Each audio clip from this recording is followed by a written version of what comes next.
Welcome to this rapid revision session on Viet Cong tactics.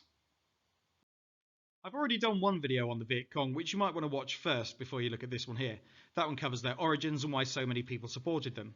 But let's look specifically at the tactics that they employed and why they were so successful. The Viet Cong were, on paper at least, less powerful than forces like ARVN and the US Army. However, they could use effective guerrilla hit-and-run tactics to fight back. This diagram shows a typical and very easy to produce booby trap that would cause disabling injuries on a soldier. At ground level, you wouldn't be able to see the breakaway trap door there.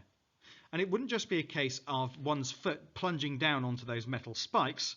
You can see that with the extra narrow pit dug underneath, the spikes would then clamp around the leg, supported by the weight of the soldier in full gear.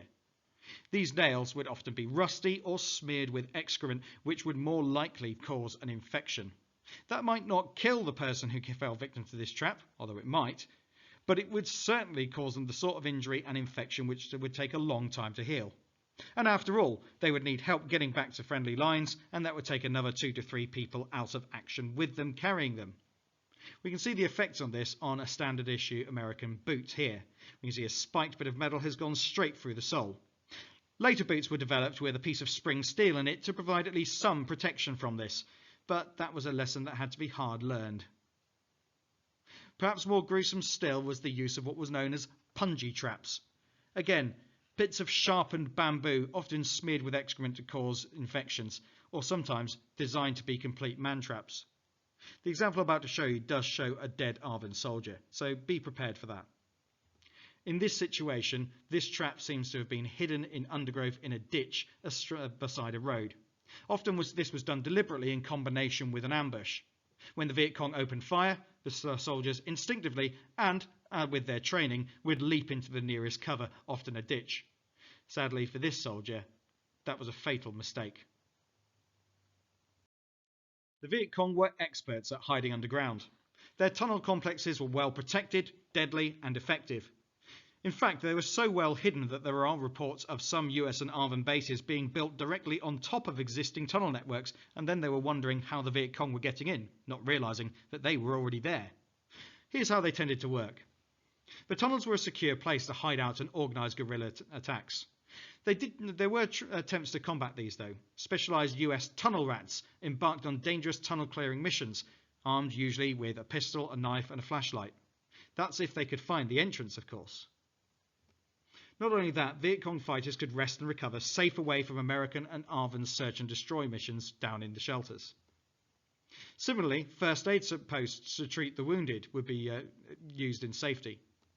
And ammunition was kept safe but easily accessible in the tunnels. Trapdoors and dead ends and hidden corners made infiltration difficult. There were even flooded sections which prevented tear gas spreading underground.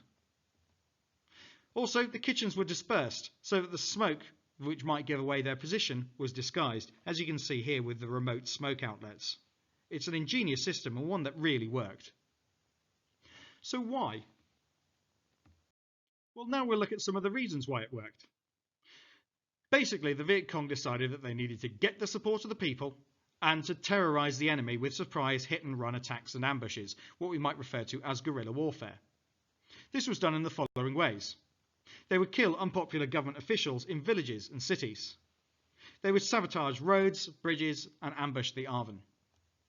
They would stay close to US troops so US planes couldn't bomb them. And they would build networks of tunnels to hide in. They used simple traps, such as the punji sticks and punji traps I mentioned earlier. And they used light weapons so they could move quickly and quietly. They would dress like ordinary Vietnamese people. And also they used propaganda and gave talks in villages. Some actually lived in these villages, and that made it even easier to gain support.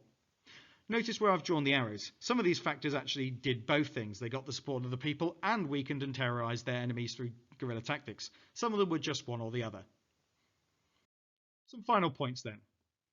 The Viet Cong couldn't take on the US and ARVN forces on equal terms, so they developed these hit-and-run guerrilla tactics instead. And these included booby traps and punji traps, hidden tunnel hideouts, support from the locals, powerful ambushes, hit hard and then disappear. The US and ARVN struggled to deal with these tactics, often using an imprecise and destructive response that might in fact turn the Vietnamese against them. But if you need more information about the reasons why people supported the Viet Cong in South Vietnam, look at my other video, which is just on the Viet Cong rather than just on their tactics. So that's it for this video. I hope it was useful to you, and if it was, please like the video and subscribe to the channel. If you've got a rapid revision topic that you're desperate for me to do, put it in the comments below and I'll see if I can put it to the top of the list. Other than that, thanks very much for watching, and goodbye.